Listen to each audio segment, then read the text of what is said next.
Mm, mm, mm, mm. What's up, guys, man? What's going on, man? I thought I would do a quick live stream. You know, a lot of people seem to enjoy the live stream where they can interact. This is going to be just a quick video, man. I just wanted to give my quick thoughts on, the situation with Canelo Alvarez and Julio Cesar Chavez Jr. Now, here's the crazy thing. Going into this fight, just understanding how both guys fight, I thought it would be an interesting fight. I thought it would be a compelling fight. Come to find out, I couldn't be more wrong. I couldn't have been more wrong.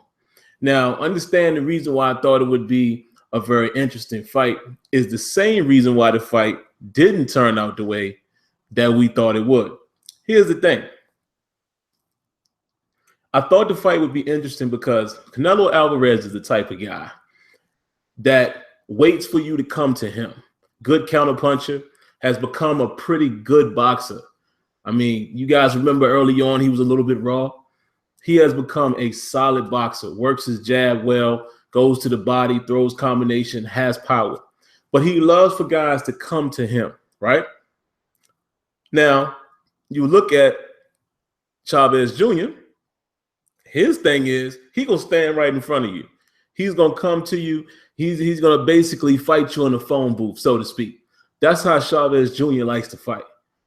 And because of that style, that was exactly what caused him to get destroyed. And even before the fight, guys, earlier in the week, you heard Chavez say, I could take a punch. I could take a punch. That's something I never want to hear a boxer say. I understand if you can say, look, I got a chin, blase, blase. But I don't like to hear guys leading up to a fight saying, I could take a fight. I could take a punch. When you're facing a power puncher. That's just like back in the day, if you were to face Tyson when he was in his prime and your only, your biggest response is, oh, I could take a punch. That's like you anticipating getting hit. I don't want to hear that from somebody who has confidence that they could beat a guy, And basically, guys, what happened in this fight was Chavez just didn't show up. Where was he? I mean, it's almost like, well, we know what happened. He tasted a little bit of Canelo's power, and he won't have that. Backed up off him. But, I mean, this dude just stood there basically the entire fight. Canelo was beating him to the jab. Now, how is that possible? You are the taller guy. You have a longer reach, and you allowing Canelo to beat you to the jab. I mean, that was going to be your chance to keep him off of you. I mean, that's boxing one-on-one. Keep dudes off of you with the jab, especially if you have the advantage in that department with your reach. You're traditionally the bigger guy. He should have been trying to push Canelo around. And the reverse happened. Canelo was able to dictate what he wanted to do. It was incredible, man. I have to give my man Canelo Alvarez all of the credit, man. I mean, he fought a phenomenal fight, guy. I mean, everything he did was just phenomenal. Even to the point where he allowed Chavez to get him on the ropes and let him think he's doing something, punch himself out a little bit, and he comes back, boom, and hits him with his own right cross or, overhand right, left hook, left to the body, uppercut. He was destroying this dude, man. I mean, he put on a boxing clinic. But like I said, coming into the fight, I thought it would be more interesting. Even before the fight started, right at the first round, I said, this is about to be a brawl. Because, again, you talk about Mexican fighters. We all know the history of Mexican fighters. Those dudes fight tooth and nail. You got to kill these dudes to get them out the ring. Anticipating a knockout necessarily, I knew it was possible with Canelo's power, but I wasn't anticipating a knockout. But I thought that it would be more of a brawl. Even though your boy Chavez was standing in front of Canelo, he won't throw in his punches. He's just standing there. You have to throw punches if you're going to fight that style. The most that he would do was lean his head and put the top of his head on Canelo. And then, like I said, Canelo will let him think he's getting off for a minute, let him catch a couple punches, which Canelo was blocking most of them. And then he strikes back with his own 1-2. And that was the key. Canelo was hitting this dude with some incredible combinations. I mean, if you like boxing the way I do, man, the sweet science of boxing, Canelo was destroying this dude with head shots, body shots, the combinations. I saw him throw. He reminded me of an old combination that Mike Tyson used to throw. You know, the left to the body, left uppercut, or right to the body, right uppercut. I saw Canelo do that in the fight. His combinations were insane. Hitting this boy with like 3-4 shot combinations, power shots. It was an incredible display of boxing, man, from Canelo. But this brings me to my next point. Canelo has to fight Triple G, plain and simple. And that's why I put that in the title as well. He has to fight Triple G. Because let's face it, Chavez Jr. is a tough dude, right? Very tough fighter, bigger guy. But look at his resume. Who has he really fought to make you think he was going to beat Canelo, right? Who did he fight that made you think that this was going to be a mega fight? Now, it was a mega fight because, again, Chavez Jr., his name rings bells, his pops, as well as he is a decent fighter. And both of these guys are from Mexico. I mean, you know, Cinco de Mayo was just yesterday. Understand it all. But it really wasn't the matchup that I wanted to see. I want to see Triple G. I actually believe Canelo can beat Triple G. That's my thought. The way he fight now, I'm not talking about the Canelo Alvarez that once fought Floyd Mayweather.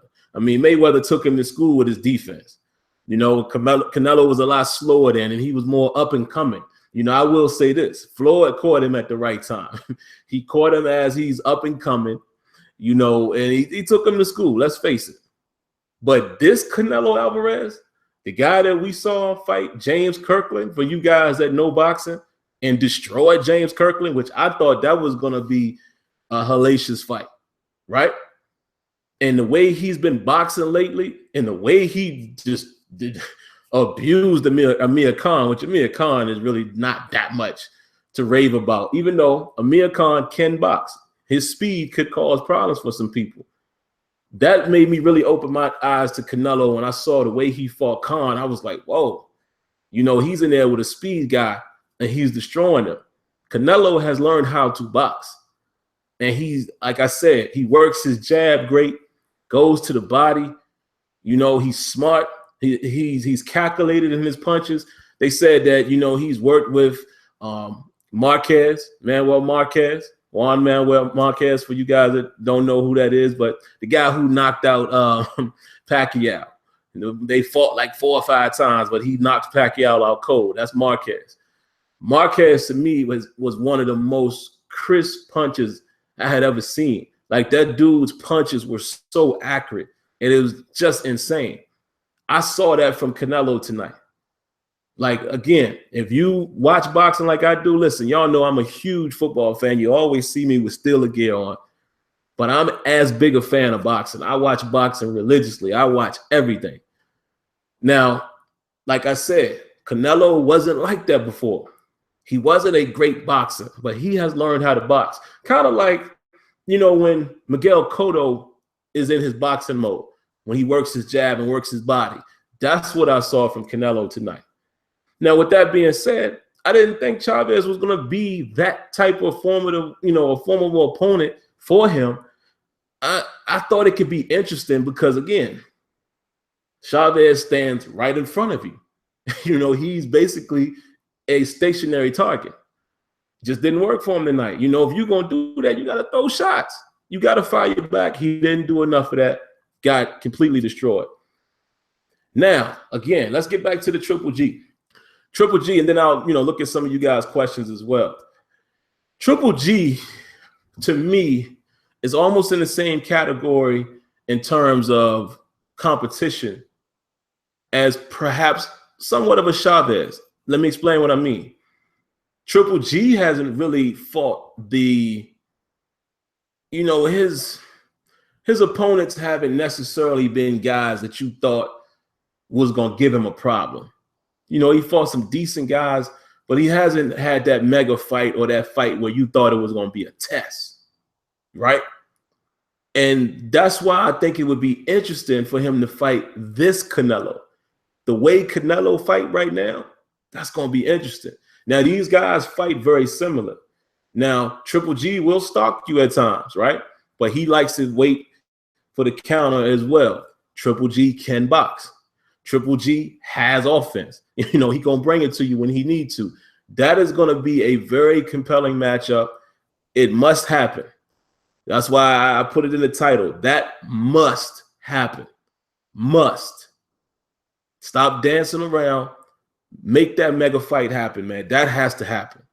That's going to be a fight for the ages. Got to see that. Now, I see a couple of you guys are asking, you said you think Jamal Charlo could beat Canelo?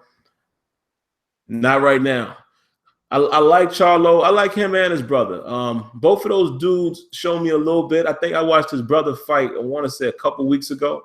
That was actually the first time I had got a chance to see his brother.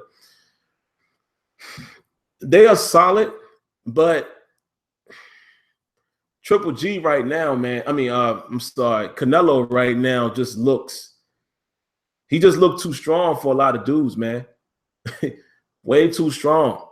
You know, I guess what Chavez said was right. He could take a punch because he took punishment tonight. I see one of you guys said, oh, Murata, what's up, man? He said, him and my man Tony. What's up, Tony? What round? It actually went the distance. But, you know, for you guys that didn't see it, when you were able to see it, he destroyed this guy. I mean, from round 1 to the bell of round 12, hitting him with everything from the kitchen sink. You know, a lot of the shots that he was hitting him with, most guys go down. Destroyed him. Completely destroyed him. And, you know, like I said, I think Chavez was, he looked shell-shocked to me, man. I'm looking at his face, and I'm like, do you realize that you're in a fight? You know, he just didn't look, he just didn't have the look of will on his face. Now, again, boxing is a man's sport.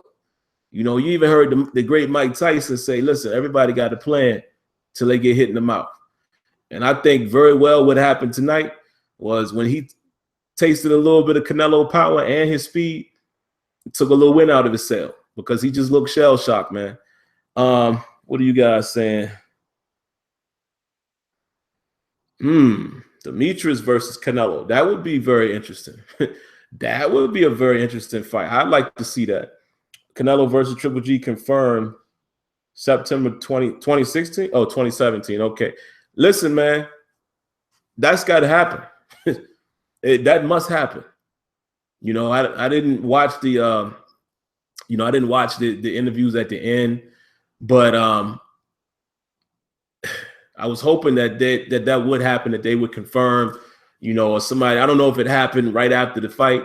I'm supposing it did. I didn't see it on HBO, so you know, y'all know that routine. You know, I watched it via the internet, like most people do. You know, I just, you know, there's some pay-per-views. You know, y'all know I keep it real. I keep it funky with y'all. There's some fights that I pay for, you know, but I couldn't pay no $70 to watch that fight. Because, nah. And like I said, man, with so many avenues of you being able to see fights, with people putting them online and all of that, I just watch it that way. It is what it is. Like I said, some fights I do actually buy the pay-per-view, you know, have a little fight party, et cetera, et cetera. Didn't do that tonight. In the HBO broadcast, so I'm definitely going to watch that, you know, next week. Just, you know, I like to hear those guys commentate. I like Max Kellerman. I like to hear him talk and things like that. So I'm sure after the fight, something may have happened with the interviews where they said, yeah, let's make that happen, et cetera, et cetera. If that was confirmed, great. And we got to do it. That's the reason why UFC, man, is becoming or has become more of a draw in most people's eyes, because the big names fight the big names. You know, I always talk about Floyd Mayweather, and I still say Floyd was one of the greatest fighters, defensive fighters ever. But I got to keep it real with him too. Even being a fan of the way he fought and the way he did fight when he was, you know, around, he didn't always fight the biggest names when I thought he should have. That Pacquiao fight should have happened 6 years before they fought. He fought Sugar Shane a little later in his career. He fought De La Hoya a little later in his career. Now, granted, Floyd was in a lower weight class, so he did have to come up. And let's not get it twisted. Floyd fought a lot of people. But I'm just saying, some of those fights should have happened earlier. You know, like when he fought Zab Judah. Those are the type fights he should have had all the time. Or when he fought Cotto later, that was a great fight. But imagine if that would have happened early on. You see what I'm saying? So not taking anything away from Floyd. I know a lot of people hate Floyd for personal reasons. Some people don't like the way he fights. Listen, man, I am a boxing enthusiast. That's the sweet science of boxing. Hit and don't get hit. Everybody is not offensive. You know, everybody is not overly defensive. Floyd is a defensive first type of fighter who will counter shot you and jab you to death. And nobody has really seemed to be able to crack it. So, but yeah, man, I'm looking forward to seeing what's going to happen in September. You know, that probably will be a fight I'll probably order. You know, have a little fight party, you know, with my father-in-law. And yeah. So let me see what else you guys are saying, man. I think we can go ahead and get out of here. See what else you guys are saying. I'm taking Triple G. I don't know, man. It's going to be interesting because let me not get it twisted, man. Just because you haven't fought the greatest names, you know, I think this is a huge misconception as well. Just because you haven't fought the greatest names doesn't mean that your skills are not on display. You understand what I'm saying? There is a knock on Triple G saying he hasn't really fought that real taste of competition. Has some, but think about it. Some of the fights he had. You know, who was that he fought? Was it Jacobs? That, you know, you started to see, okay, like, all right, Triple G, like, you nice. But, you know, dudes, you know what I'm saying? Like, some of those guys had a good close match with him, you know, and of course Triple G took over later. But you see what I'm saying? So it shows you as it's up that he's not, in my opinion, he doesn't appear to be an unbeatable force. You understand what I'm saying? There's some fighters you look at and you be like, man, I don't think that dude gonna lose. I don't feel that from Triple G. Even though I like Triple G, I love the way he fights. But I think it's going to be interesting when him and Canelo fights. Getting back to the point about him, just because, again, he hasn't fought all of the top names or whatever, you still see that man's skills. Regardless, you know, even if you are fighting a lower tier guy, you still got to display a certain level of skill. You understand what I'm saying? You can see the skill in a guy. He has it. Right now with Canelo, you see it. He has it. So that's going to be quite a train wreck when them boys fight. I can't wait for that. Couple other fights, man, that, you know, I hope happen. Well, let me pause on that, man. There's a lot of welterweight stuff I want to see, but there's so much going on in that division. I want to see heavyweights. And I don't know if you guys saw the fight last week with Klitschko and the guy Anthony Joshua. That was an amazing heavyweight fight. If y'all didn't see that, man, I don't know if you could probably find it on YouTube. That fight was amazing. And that makes me think about maybe Joshua against Deontay Wilder, one of those guys. You know, we might have some excitement back in the heavyweight division. Real quick, a couple guys that I'm really big on right now. You know, I love Terrence Crawford. Terrence Crawford is the truth. Love that dude. I love Errol Spence. You know, that's a guy that nobody's really talking about. Errol Spence is a problem in that division. You know, of course, I like Keith Thurman. I think Keith Thurman still got to work on his defense a little bit. You know, Keith Thurman leaves himself wide open too much. So when he meets a counter puncher, type of guy who can box, like let's say if Terrence Crawford was in that weight class, you know what I mean? My man Chocolatito lost. I couldn't believe that. I love Chocolatito, but he took a L a couple weeks ago. And, you know, it's too many boxes for me to name, but if you are a boxing fan, there's enough fighters out there, and especially in the welterweight division, that you can be excited about, man. It's a lot of competition out there. Andre Ward, you know, he's going to fight Kovalev again. We'll see how that goes. it just sucks, man, because Ward don't really get nobody to fight him or Kovalev in that division that they're in. It's like they got to handpick who they fight, because nobody tries to fight those dudes. So they had to fight again. So that's going to be an interesting one. And I also heard that, who is it? Cotto is supposed to be fighting James Kirkland, I think. I don't really understand that. I don't know why Cotto would take that type of punishment, potential punishment from a guy like Kirkland. And I hear that Ann Wolf is supposed to be training him again for that fight. I don't know why Cotto would do that at this stage of his career, but out there, man. Let me see what else you guys are saying, and we can get up out of here. Canelo got a fight at 160 to get Triple G's belts. I'm a big Triple G fan, but I think he's slowing down the last 2 fights. Took something out of him. Best time for Canelo to face him. Yes, Uzi, I'm right there with you. Yeah, I feel like the rehydration Canelo might still have the weight advantage over Triple G. Yep. Yep, Oscar was... yeah, we saw Danny Jacobs' trouble. Yeah, he did, man. Jacobs actually gave that boy a little trouble. So, I don't know. Just think about that. Think about how Jacobs weren't quite ready to fight him. But look at the little trouble he gave Triple G. Now, put Canelo in that ring. Canelo is looking way more experienced. Canelo is looking like the best opponent for Triple G right now, period. That's going to be an interesting fight. But all right, guys, that's all I got, man. I'm going to go ahead and get out of here. Went a little longer than I expected, but I appreciate whoever watched it, whoever will see it in the future. Always got to hit you with the sign off. If you haven't already, guys, subscribe to the channel, man. Become a part of the home team so we can welcome you home. As well, cut on your notifications so you're always aware of a new video available and or stream. Last but not least, I promise you guys, it will never hurt you to hit that like button. So, all right, guys, that's going to do it. I'll catch you in the next video. Peace.